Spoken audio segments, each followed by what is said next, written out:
O Conversa com o Poeta de hoje tem a honra, a alegria de trazer para o estúdio da Cidade do Saber uma mestra, um grande patrimônio nacional.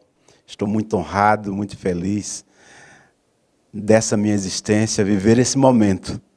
Trago para todos vocês Dilma Mendes. Um prazer, uma alegria. Muito bem-vinda.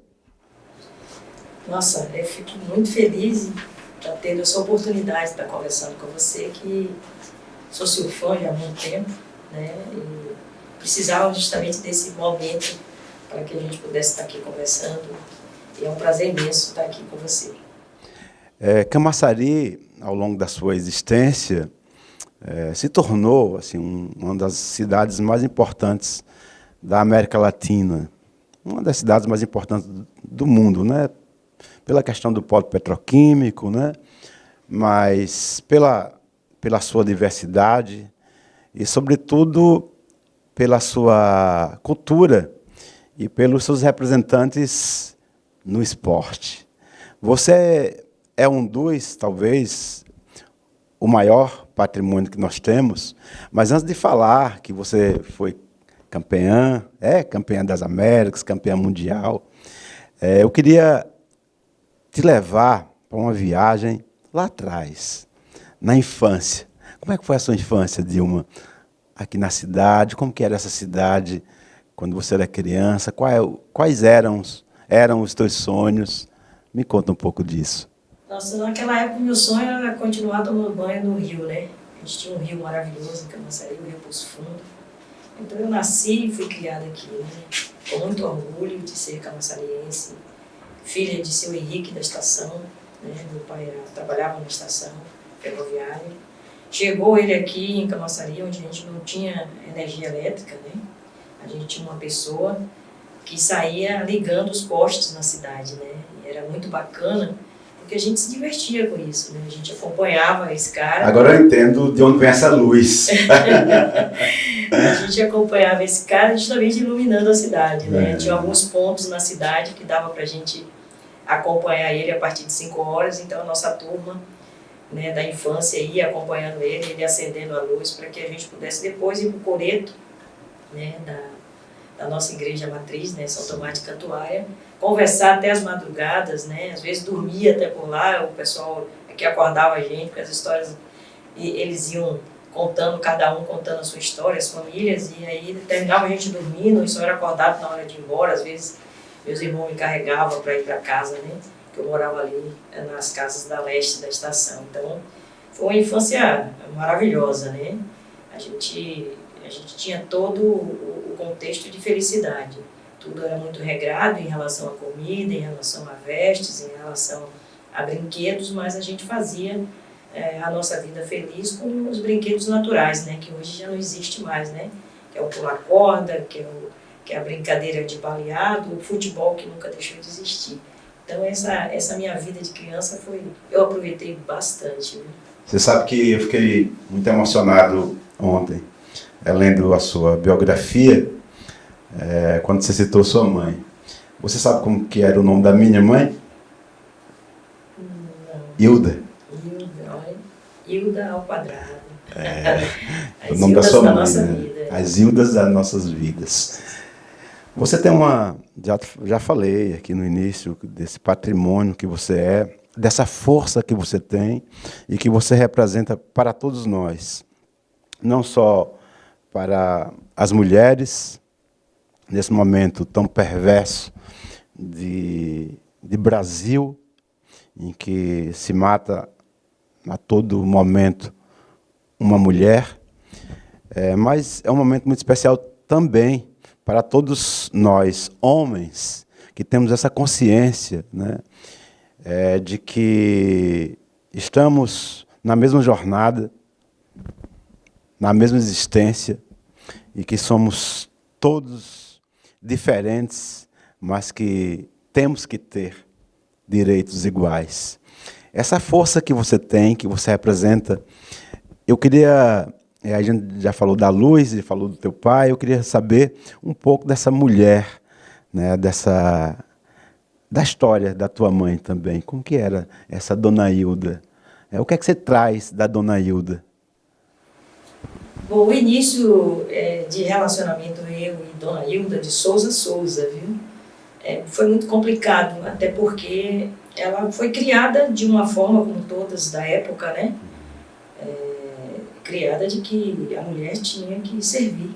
Tem que ser submissa. Tem que ser submissa, tinha que, quando crescer, casar e tomar conta de casa, né? E aí vem a filha mais nova, a caçula, quebrando todos esses tabus, né? E isso chocou demais, né, a minha mãe, né? Então, nossa relação era sempre uma relação de desafios, né? Ela sempre dizia, você só vive me desafiando, né? Então, foi complicado realmente, e eu tive uma ajuda, por incrível que pareça, de um homem, que foi meu pai, né? O Sr. Henrique Mendes, da estação, e que me protegia, na verdade, para que eu conseguisse fazer tudo aquilo que eu sonhava na época, né? Que era jogar futebol, até porque fui criada no meio de... Minha família eram 7 irmãos, né? Sendo que minha irmã era mais velha, eu a mais nova, mas dentre esse percurso eu tinha 5 homens, né? E os 5 irmãos homens jogavam futebol. Então era muito difícil eu convencer eles a brincar de boneca comigo, né? Eu sempre costumo dizer que eu adorei, o único jogo que eu adorei perder foi exatamente esse, né? Eu não consegui convencer meus irmãos a jogar, a brincar de boneca comigo, mas eu fui jogar bola junto com eles. Então isso era um choque na época para toda a sociedade, em especial a Camaçari, que a gente sempre teve como uma cidade do interior na época, né? Então isso chocava demais a cidade de ver uma menina jogando no meio dos meninos, né? Futebol. Então ela era totalmente contra isso e colocava meus irmãos para tomar conta de mim, para não me deixar jogar. E foi aí que, na verdade, nasceu, que hoje, né, há muito tempo, eu venho trabalhando isso como estratégia, né? Eu tive que, a todo tempo, arrumar estratégia para que eu pudesse jogar futebol, que era uma coisa que eu queria, né? Então eu não entendia muito, assim, é uma coisa bacana, eu me sinto feliz, e por que não? Por que não jogar futebol? Eu não imaginava que existia uma lei que proibia a mulher jogar futebol. Quando eu já tinha em torno de 12, 13 anos, eu não tinha esse entendimento ainda. Então, a situação ficou difícil porque eu não tinha esse conhecimento, né? A gente não tinha celular, a gente não tinha televisão, para que isso fosse divulgado, né? Então, a minha relação com minha mãe sempre foi muito difícil. Isso até a idade adulta, né? Porque depois a gente se tornou amiga, né? Ela ter tido essa oportunidade em vida de conversar sobre isso, né? Mas já foi ela já dentro dos 95 a 96 anos que a gente veio conversar sobre isso, né? Ela te viu campeã? Me viu várias vezes, não como campeã do mundo, né? Mas me viu campeã 4 vezes, né? Campeã baiana, dirigindo uma equipe masculina, né? Então aquilo, de certa forma, chocou e ela achou aquilo incrível, né? De como aqueles homens me atendiam, né? Eu com 1,5 m de altura e comandando uma equipe por 4 campeonatos, né? Onde nós tínhamos em torno de 24 equipes e só tinha eu de mulher como treinadora. Ela começou a se convencer disso, né? De que era possível, que na verdade eu era uma mulher que tinha condições e conhecimento para fazer o que eu escolhi para mim, né? Que era ser treinadora. Mulher, negra, jogando futebol num país machista. Eu estou assim, aqui primeiro muito feliz, né? Depois muito emocionado, você não tem ideia, porque você traz um legado e uma história de resistência, né? E exemplo, né? Eu acho que muitos adolescentes que estão nos ouvindo e estão nos assistindo agora, alguns inclusive desesperados, porque o mundo se fechou para a juventude, né? O mundo e o Brasil, de um tempo para cá, tem se importado com a nossa juventude para que ela se arme e não para que ela leia, né, que faça esporte. Então, estar contigo aqui é um presente divino e eu tenho certeza que essa juventude que aqui te assiste, ela começa a ter esperança, né, de que as coisas podem ser diferentes. Na tua juventude em Camaçari, quais eram os esportes, além do futebol, que mais se notabilizavam? Você alguma vez já pensou em desistir naquela época? Bom, eu preciso, na verdade, reafirmar a necessidade de que as mulheres, em especial as negras, elas precisam entender, e eu entendi isso como negra, de que precisava vir, sim, ter esse momento com você, de poder estar falando com as pessoas, de que existe esperança, e essa esperança, ela existe quando a gente tem o conhecimento. A gente precisa de estudar, essa juventude precisa continuar estudando, insistindo, principalmente em realizar seus sonhos. Não é fácil, a gente perpassa por várias coisas, né? Eu tive uma pré-adolescência bem difícil, porque já existia uma lei que proibia a mulher de jogar futebol, e eu insistia em jogar, e por insistir eu tinha a polícia atrás, né? A polícia chegava atrás da gente, de mim, né? Eu não entendia, porque na minha cabeça, naquela época e hoje, a polícia ela só precisa ir atrás de alguém quando alguém faz algo de errado, né? É o que a gente tem, né, quando criança. E naquela época eu não sentia e não era algo errado eu jogar futebol. Eu não tinha um outro esporte para fazer, porque em Camaçari a gente não tinha essa condição, né? Tinha um campo de barro, de lama, e uma bola que muitas vezes a gente tinha que fazer.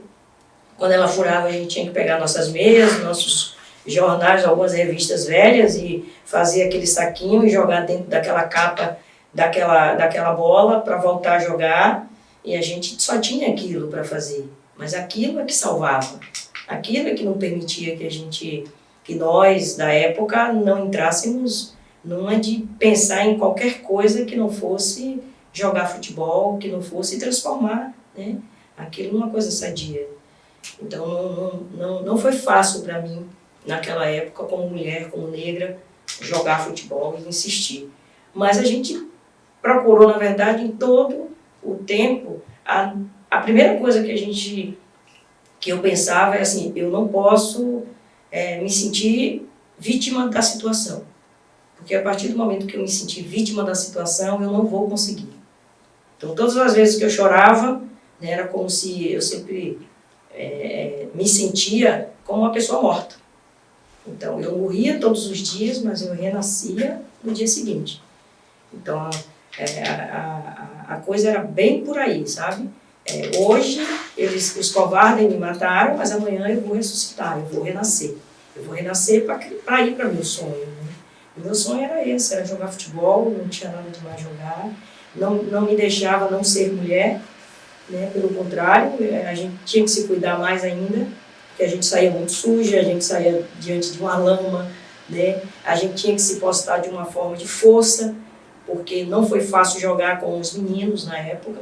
A gente tinha que mostrar que realmente sabia jogar, né? Eu primeiro na verdade, primeiramente eu fui ser gandula dos meninos, né?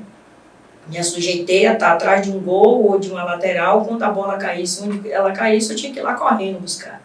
E a minha estratégia demorava um pouco de chegar nesse local e vinha fazendo o básico, né? Fazendo pontinho, né? Fazendo toda aquela história com a bola, e para eles perceberem que eu sabia jogar. Então, muitas vezes, eu atrasava um pouco, eles reclamavam, mas eu vinha fazendo o meu lobby, né? A minha marca, e passei a fazer isso muito tempo. Após isso, eles já me botavam para jogar quando alguém precisava beber água. Então, o atleta estava cansado de beber água e entra aí, Dilma. Então, aquele momento era o meu momento. Às vezes, eu não conseguia nem pegar na bola, porque o cara bebia água muito rápido. Então, muitas vezes, dizia, você está cansado, beba mais um pouquinho de água aí. Mas eles não deixavam. E aí foi uma coisa do dia a dia, foi uma conquista, não foi fácil. Então, nada vai ser fácil, nada é fácil.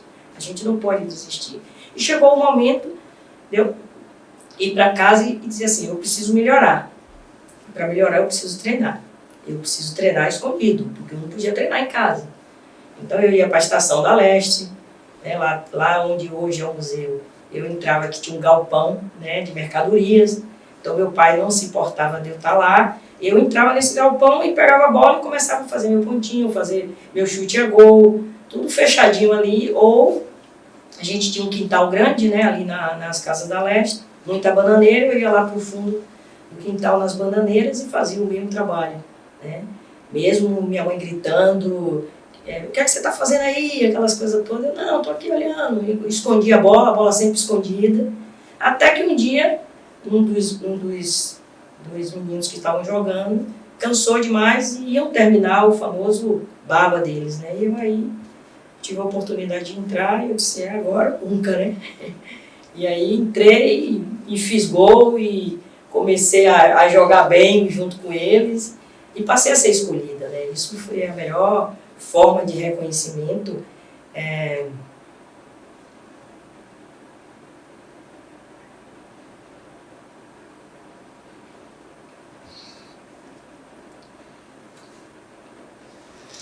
Desculpa. Reconhecimento de autoridade, de que nada veio de mão beijada. Foi conquista. Tudo na minha vida foi uma conquista. Foi luta.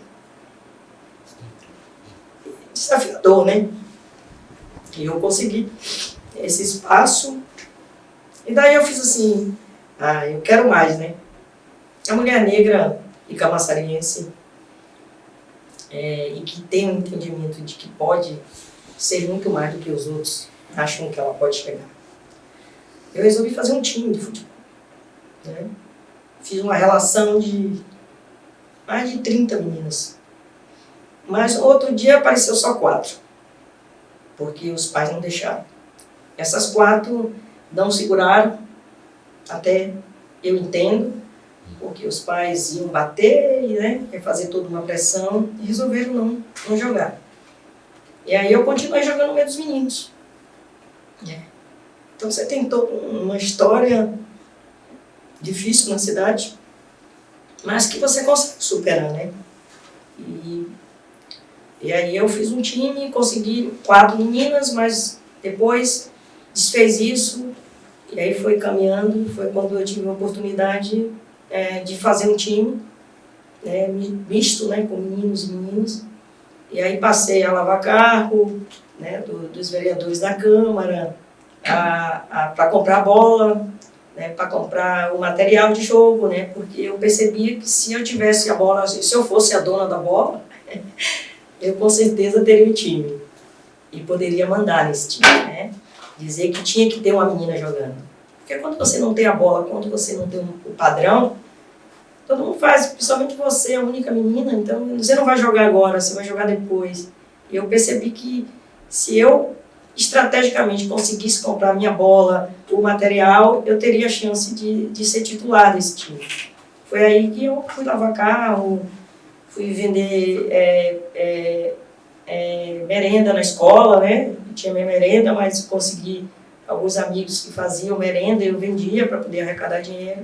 E formei um time de futebol na cidade, que foi o primeiro time de futsal de Camaçari. E a gente viajou para Salvador, que era uma viagem naquela época, né? Porque a gente tinha que pegar um trem de manhã e só tinha um trem à noite, porque a gente não tinha grana de pegar um transporte que era o ônibus, né? Então a gente ia de manhã para o jogo e só voltava à noite, porque meu pai ajudava muito nisso, né? A gente, de certa forma, não pagar esse ônibus de ida nem de volta. E eu fui crescendo dessa forma, construindo, né? Na verdade, eu hoje tenho certeza de que eu me comprometi em amar tanto essa cidade que a gente precisava viver e morar em Camaçari e que a gente poderia, sim, conquistar um título, sim, ser uma treinadora, sim, ser uma mulher, sim, ser uma mulher negra. Então, foi dentro dessa perspectiva. Eu tinha tantas perguntas para te fazer, mas a minha voz está embargada. Mas assim, a primeira vez que você foi campeã, quem você gostaria que estivesse naquele momento, que não estava? aquele momento que você levantou a taça, com toda essa sua história de desafios, né, de confrontos, quem você gostaria que estivesse lá e que não estava? Olha, eu sempre sonhei em ser um atleta, como jogadora, ouvir o hino nacional. Esse foi um sonho que eu tive, mas infelizmente uma lei me proibiu disso, eu como atleta. Eu como atleta eu não consegui ouvir o hino nacional que eu tanto quis. E quando eu tive a oportunidade de... Quando você foi campeã? Quando eu fui atleta, eu era atleta, eu não conseguia ouvir o hino nacional, né? Oficial, na televisão, como todos, né? Eu queria aquilo para mim, mas eu não consegui isso. Até porque o futebol feminino não era o que é hoje, né? Hoje a CBF assume a seleção brasileira e na época até o final dos anos da década de 80, início da década de 90, a gente tinha representatividade, né? A gente tinha clubes que representavam o Brasil. Então você ouvia o hino nacional, mas não como seleção brasileira, como todo mundo faz. Então eu participei de várias competições, mas representando um clube como atleta. E como treinadora, eu estava tendo a minha primeira oportunidade de ouvir o hino nacional. Que quando eu fui convocada para a seleção, para participar do Mundial, em um Mundial na Itália, em Roma, terra dos deuses, tinha que ser lá. Tinha que ser lá. Tinha que ser Tinha lá. que ser lá. E quando eu ouvi aquele hino nacional, todos os dias era uma emoção, né? Eu falei, meu Deus. E Deus é tão magnífico que ele me permitiu ser campeão do mundo no dia do aniversário da minha cidade, da nossa cidade, que é 28 de setembro. Para muitos, isso não tem muito significado, né? Mas para a gente que é filho dessa terra, né, da qual a gente ama tanto, foi de tanta importância para mim. E naquele momento, eu tinha a presença dos meus pais ali. Eu tinha a presença do meu pai, da minha mãe ali. Então não faltou nada. Entendeu? Não faltou a presença deles, porque eles estavam ali comigo, entendeu? E eu, na verdade, torcendo para que eu conseguisse ser campeã, para trazer esse presente para a cidade, né? Você falou, assim, com tanto amor, com tanta paixão, da nossa cidade, e eu acho um pouco estranho, e às vezes até engraçado, porque a gente sente, primeiro a gente ama essa cidade, né? Com toda a força do nosso amor. E a gente sente também que essa cidade nos ama, mas em alguns momentos a gente sente também que algumas pessoas, mesmo que nos ama com medo, né? Eu faço um apelo, assim, eu acho que tem que ter coragem para dizer isso e para fazer esse apelo, sabe? Não digo por mim, assim, mas vocês estão assistindo essa história, as autoridades dessa cidade, o povo dessa cidade, quando amar Dilma Mendes, ame com toda a força que ela merece, com todo o merecimento, sem medo, porque às vezes até os espaços que nos concedem é carregado de medo. Não tenha medo da gente. A gente só ama essa cidade, nada mais. A gente só ama essa cidade. A gente não tem essas ambições grandiosas que algumas pessoas têm. A gente só tem amor. Então, Dilma, assim, eu queria que você falasse um pouco também, antes de falar dessa campeã das Américas, campeã mundial, dos times que você passou, que você jogou, que você treinou, porque acho que também, às vezes, quando a gente chega no topo, né, as pessoas esquecem também das nossas raízes, dos lugares que nós já passamos e que muitas vezes nos deram oportunidades. Eu queria que você falasse desses lugares que você passou e que você se doou tanto. A gente não pode, né? Isso é uma essência do camaçariense, né? O camaçariense, como eu falo assim, puro sangue, né? Ele jamais vai esquecer sua essência. Eu tive a oportunidade de fazer um time em Camaçari, o primeiro time de futsal de Camaçari, mas também joguei em times de excelência, como foi o Fluminense, de Chico Nutriz, né? Sim. O ADM, né, de Calango, né? Vários times de Camaçari que eu joguei. O Ladies S de Natinho, né? Foi um dos primeiros em Camaçari. O time de nosso saudoso Teogival, de grande D.O. E após isso eu joguei num time que é minha paixão, né? Sempre foi. Porque foi meu primeiro time profissional, que na verdade não era profissional, foi Ipiranga, né? É o mais querido realmente. Então eu joguei pelo Ipiranga, foi com o Garrido, que hoje está dentro dos 90 anos. E a gente tem vivenciado com ele até hoje, né, o Ipiranga. Depois do Ipiranga eu fiz algumas partidas pelo Flamengo de Feira de Santana. Fui para o Baiano de Tênis, né?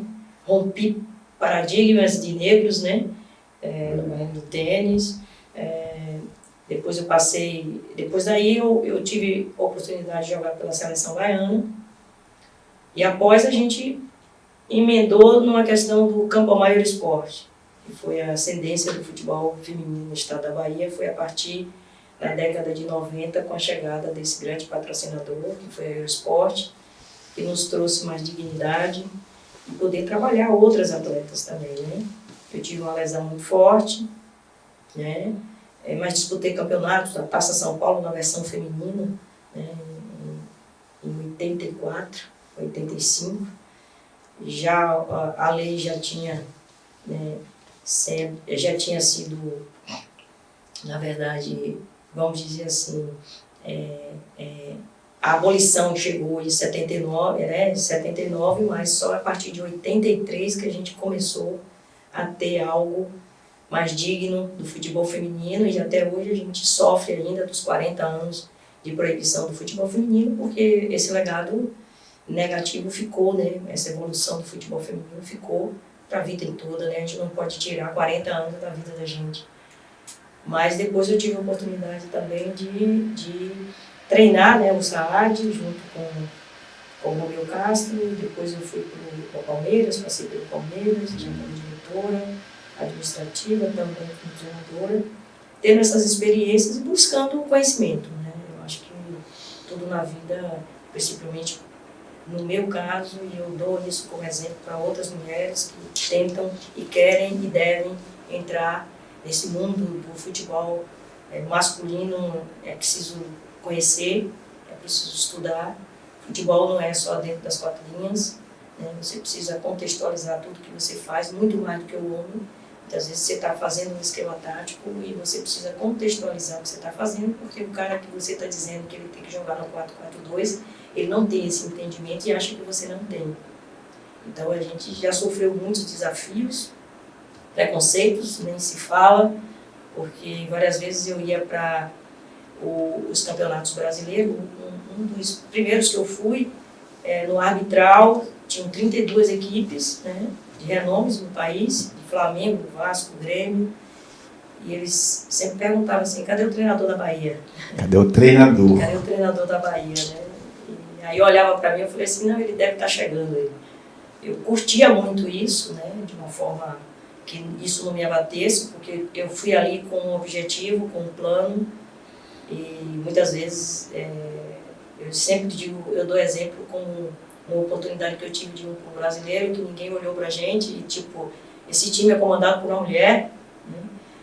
E no dia da nossa estreia nós empatamos com um dos melhores clubes do país, que foi o Fluminense do Rio, e no outro dia, imagine, foi o melhor café da manhã que nós já tivemos, porque todos os outros clubes queriam saber quem era aquela mulher e quem eram aquelas atletas que quem era aquele treinador. Quem era aquele treinador que estava treinando os caras, né? Então isso foi muito significativo para mim, mas é uma luta sempre. Você tem que estar bem fisicamente, de cabeça boa, porque às vezes você tem um atleta que acha que não pode fazer aquele movimento, e você tem que entrar no campo e fazer o que é possível fazer. Você está em casa, em algum lugar, de repente surge o convite para treinar a seleção brasileira. Como é que foi isso? Eu estava em casa realmente, e eu tinha vindo de um brasileiro, né, com um masculino, e vi a estrutura que era, né? Aquilo ali, né? De ter grandes equipes. E aí, eu tinha, na verdade, eu abri mão no ano anterior, né, de fazer algo super importante na minha vida, que era sair do país, inclusive. E eu abri mão porque eu tinha e escolhi cuidar da minha mãe. Eu não admitia, naquele momento, eu não vivenciar tudo que eu precisava vivenciar com ela. E muita gente muito próximo disse, poxa, você não vai ter outra oportunidade. Então, eu acredito muito de que a oportunidade a gente cria.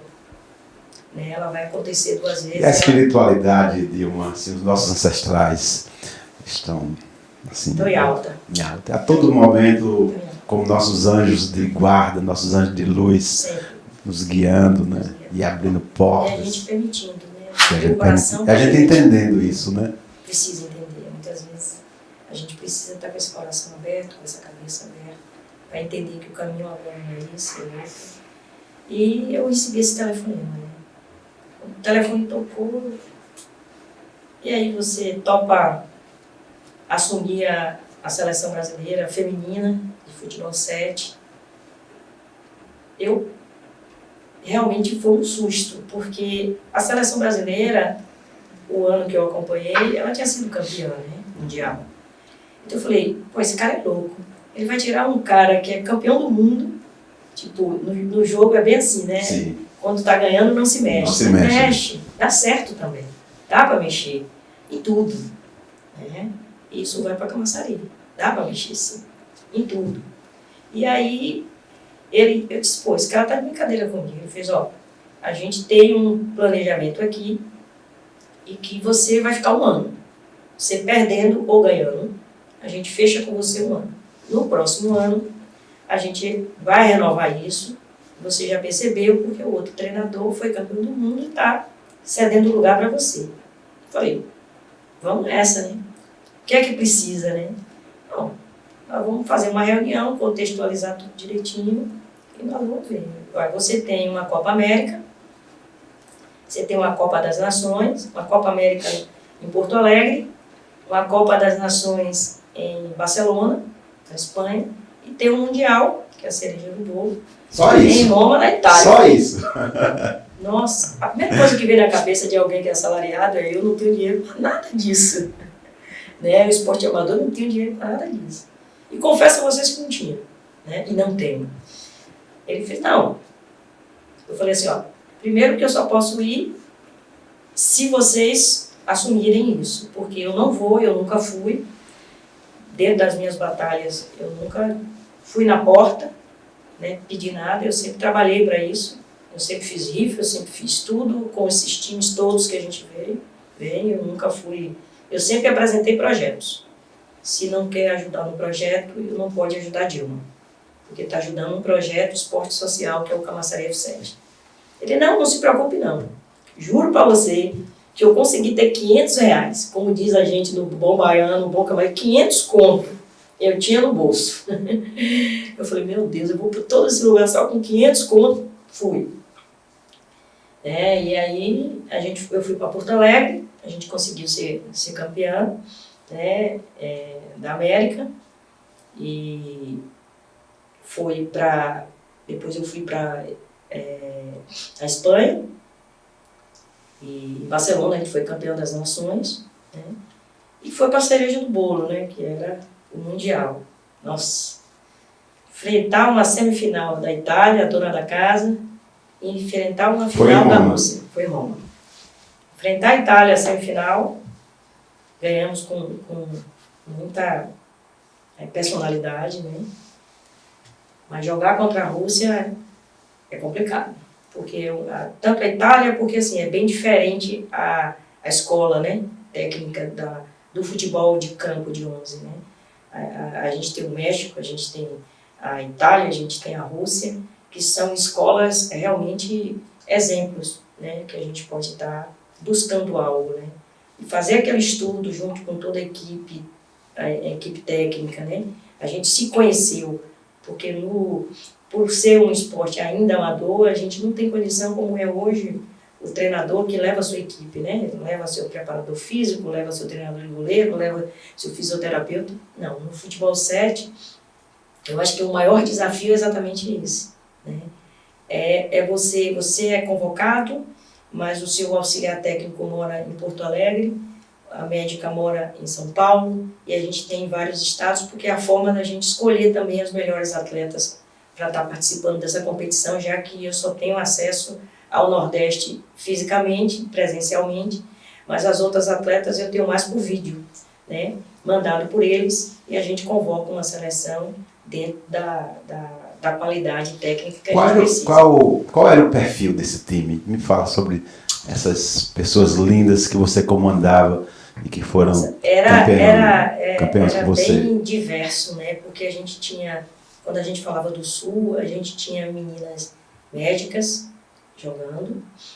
Quando a gente falava do Sul, a gente tinha professoras fisioterapeutas, né? Professoras de educação física. Mas quando a gente vinha para o Nordeste, a gente sentia, né? A gente sentia porque a gente tinha senhoras, né? Meninas senhoras, porque da luta, né? Que não teve oportunidade de uma faculdade, não por escolha, mas por condição, e que escolheu o futebol para poder sobreviver. Então era uma mistura disso, né? E você conseguir dar coesão a essa equipe foi um dos maiores desafios que eu tive, né, na vida. Foi não só cuidar da minha vida enquanto mulher, que estava ali naquele momento também precisando do colo. De colo, né? Porque você está em outro lugar sem conhecer ninguém, e conhecendo o seu grupo, né, passou a conhecer seu grupo, e fazer desse grupo um grupo campeão. Acho que um dos maiores desafios que a gente teve foi fazer isso fora de campo. Porque o resultado dentro de campo ele veio muito mais de tudo que nós fizemos fora. Né? A gente tinha um líder, uma liderança que eu sempre digo que ele era o louco, né? Mas eu queria que muita gente fosse louco igual a ele, que é o Hugo Loureiro, que é hoje o presidente da Futebol 7 Brasil, que acredita na mulher, que acredita na igualdade da mulher, porque tudo que um atleta da seleção masculina tem, um atleta da seleção feminina tem, né? Então, uma das coisas que ele percebeu, ele foi muito sensível, que tinha algumas meninas como eu que não tinham dinheiro para nada. E a gente estava em Barcelona, todo mundo querendo ver o Real Madrid, todo mundo querendo ver o Barcelona, né? E ver aquelas meninas, vão voltar? Não, né? E ele teve uma atitude, a equipe dele teve uma atitude maravilhosa que eu não vou esquecer nunca. Foi um dia de folga, ele mandou todo mundo esperar um pouco. Tá de folga, mas todo mundo espera um pouco, porque o coordenador vai estar conversando com vocês. Mas, na verdade, o coordenador passou e deu uns euros para cada atleta do feminino para poder ir e fazer essas visitas e andar no seu táxi e conhecer Barcelona, porque sabia que muitas daquelas não teriam oportunidade de novo de estar ali, se não fosse pela uma seleção do Futebol 7. Então, eu me orgulho muito de fazer parte hoje da Futebol 7 por conta disso. Não é só ser campeão, é muita coisa que acontece fora das quatro linhas para a gente poder hoje ter uma posição como a que eu tenho, né, de valorizar a quem valoriza e dar igualdade às mulheres, né? Em outro esporte eu participei de vários e eu não vi isso, inclusive no futebol feminino, né? Eu não vi isso. Dilma, você é um dos nossos grandes faróis, mas você deve ter também os seus. Um ídolo que você, uma figura que você conheceu, que você sonhava em conhecer e que o esporte te permitiu isso. Não, o esporte ainda não me permitiu, mas eu cheguei perto. Como eu, na época que jogava, eu não tinha uma mulher para me espelhar, eu sempre me espelhei no Pelé. Né? Por ser negro, por ser um grande jogador e por ter essa história dele também fora na época. Né? Mas eu acho que o espelho de uma outra mulher seria todas as mães, né? Todas as mães de todos os atletas que não tiveram oportunidade como eu, né, de estar hoje podendo falar com você, ser uma treinadora campeã do mundo, né? Ter oportunidade através do esporte, que eu tanto amo, né? E lutei para poder estar conhecendo o país e outros lugares, né? Continuar morando em Camaçari. Esse cara louco que permitiu que eu fosse convocada e da minha convocação ele saísse, que eu morava na Rua do Meio, número 39, na Glebá, em Camaçari. Ele perguntou, e aí, o que é que você quer para você ir para a seleção brasileira? Eu falei assim, que você diga que eu moro em Camaçari. Eu não moro em Salvador. Eu não moro na Bahia. A gente tem muitos atletas que saem do município e esquecem que nasceu e que viveu aqui. E na minha convocação, ele convoca, coloca. Moradora da Rua do Meio, número 39, em Glebá. É a única coisa que a gente precisa estar reafirmando que Camaçari tem talento, que Camaçari pode, que a esperança de você morar em Camaçari, eu escolhi morar em Camaçari, continuar morando em Camaçari, para que eu pudesse, mesmo, sabe, as pessoas assim, pô, você chegou aos 58 anos, né, para poder fazer, né, uma conquista como essa, sim, mas é possível morar em Camaçari, é possível continuar trabalhando em Camaçari e ser treinadora da seleção brasileira. Não é fácil, é muito trabalho, você tem que matar um leão por dia, talvez até a selva inteira, mas eu busquei isso, era uma forma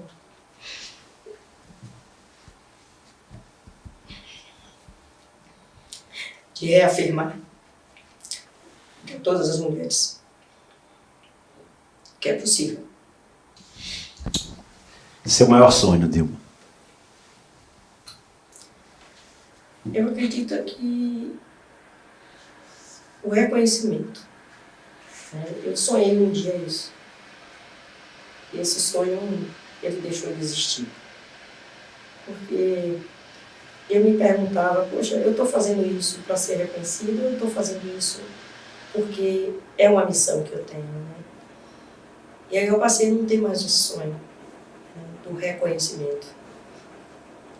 Eu passei a acreditar de que eu podia fazer as transformações dentro do esporte, não com tanta mimimi que as pessoas falam tanto, né, do que o esporte ele não é capaz, mas ele é capaz.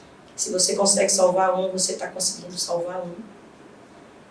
E o meu sonho é exatamente esse, né, continuar através do esporte trazendo essa mensagem, essa luta, essa história real da minha vida, em tentar transformar para outras pessoas, né, a vida de outras pessoas.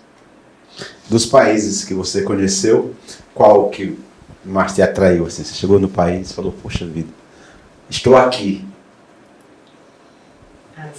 Não deixa de ser Roma, né? Nossa, é coisa de deuses, né? A gente chega em vários lugares turísticos, né? Que a gente fica assim, nossa, eu estou aqui. Não, é engraçado. A primeira vez que eu fui em Roma, eu fui em um festival de cinema e depois, nos intervalos, a gente ia visitar a cidade, né? Eu fui no Coliseu, né? E a energia daquele lugar, né? Porque você entra lá no Coliseu, ainda existe, né, as celas, né, onde saíam os gladiadores, né, de um lado, as feras de outros, né, e você tinha a história que você via no cinema, que não é a história real, porque aqueles gladiadores, na realidade, eram todos escravos, né, assim, né, e você sente a energia, né, aquela, quando você entra, fala, puxa vida, aqui tantas pessoas foram torturadas, né, escravizadas, mortas, enfim. E a gente termina assim, uma das minhas passagens lá no Coliseu foi exatamente essa, né? Eu venci, né? Eu me salvei. Né? Então eu estou aqui por todos aqueles que não conseguiram, né? Mas eu consegui, né? E continuar forte, porque você sai de lá mais forte, né? Quando você vê que precisa continuar lutando, né? E tem uma coisa também que é super angustiante também, às vezes a gente visita outros lugares, né? não só em outros países, mas até em outras cidades no Brasil, inclusive. E a gente fala assim, poxa vida, como eu queria que minha cidade tivesse isso aqui, né? Mas eu acho, Dilma, que apesar de tudo, né, a gente, é como você fala, né? Nós vencemos e eu também sempre falo que eu não tenho mais sonhos, porque eu já cheguei no sonho, né? Quando você tem essa consciência de que você já é, e você não precisa mais, né, do reconhecimento, principalmente porque algumas pessoas que quando a gente é mais jovem, a gente quer esse reconhecimento, são pessoas que... Então, tá tudo certo. Dilma, eu queria fazer uma outra pergunta. Tem alguma pergunta que na minha ignorância de não saber, não te perguntei, que você gostaria de falar? Eu não vejo não, eu vejo esse bate-papo muito gostoso aqui. Só que a gente vivenciou isso, né? Então, emoção, desculpa pelas emoções, né? Não, esse programa ele é gravado e poderia, inclusive, editar em alguns momentos, mas eu vou pedir aí ao diretor do programa, a Rui, né, a toda a sua equipe, que não edite, deixe exatamente como foi esse momento, porque é um momento sagrado da história dessa cidade, é um momento sagrado da minha história e eu gostaria muito que fosse registrado e fosse para o mundo exatamente como aconteceu aqui, com toda essa emoção, com todas as verdades que aqui foram ditas e sentidas, né? Eu acho que nesse momento que algumas crianças, né, e é muito comum, eu dou muitas palestras e aí em escolas, enfim, você vê uma criança, às vezes, você chega numa tarde de muito calor e uma criança, um adolescente com uma blusa, né, de manga comprida, e você não entende. Depois você vai perguntar à professora e ela fala, é porque ela se cortou, né, se mutilou essa semana.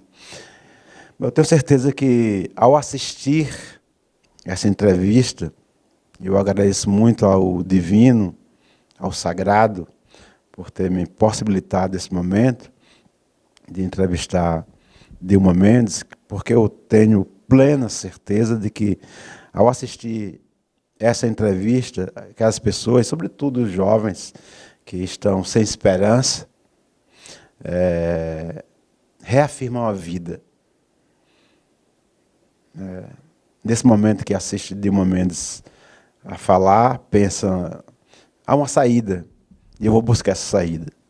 Então, nesse sentido, Dilma, eu queria muito, muito agradecer por esse momento, agradecer à Secretaria Municipal de Cultura por me possibilitar e por me dar liberdade de entrevistar aqui as pessoas que têm histórias, independente de qualquer coisa. Então, queria muito agradecer à Prefeitura Municipal de Camaçari, à Secretaria da Cultura, por essa liberdade, por essa oportunidade. Agradecer aqui à produção, à direção do programa, a toda a sua equipe, os técnicos, muitíssimo obrigado pelo carinho, pelo zelo.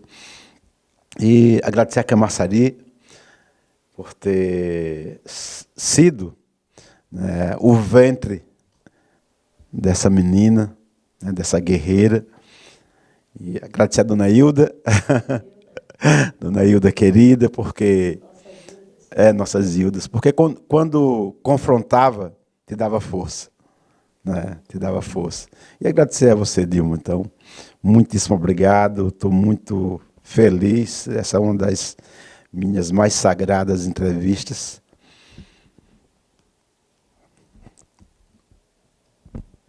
Obrigado. É especial o dia de hoje, né? Com certeza. Falar com você, Ivan, o nosso poeta, o nosso mestre, que sempre fui fã, é sempre um prazer. Eu acho que o dia tinha que ser hoje, a hora tinha que ser hoje, né? Porque a gente é sempre abençoado e foi um momento muito verdadeiro da gente, né? Da nossa história, que é muito parecida, né? A nossa história, né? somos camaçarienses, né? E a gente sabe que a luta é sempre muito grande. Mas o que é mais importante disso tudo é que a gente nunca desistiu de fazer as coisas acontecerem. E é isso que a gente traz essa mensagem de que é possível se reconstruir, é possível renascer diante de todos os covardes que sempre estão nos matando. Então a gente precisa exatamente isso, continuar fortes, principalmente sem se achar vítima, porque se a gente continuar forte, a gente constrói, né? E a gente renasce todos os dias. Conversa com Poetas chega ao seu fim. Gratidão. Até breve. Gratidão, Dilminha.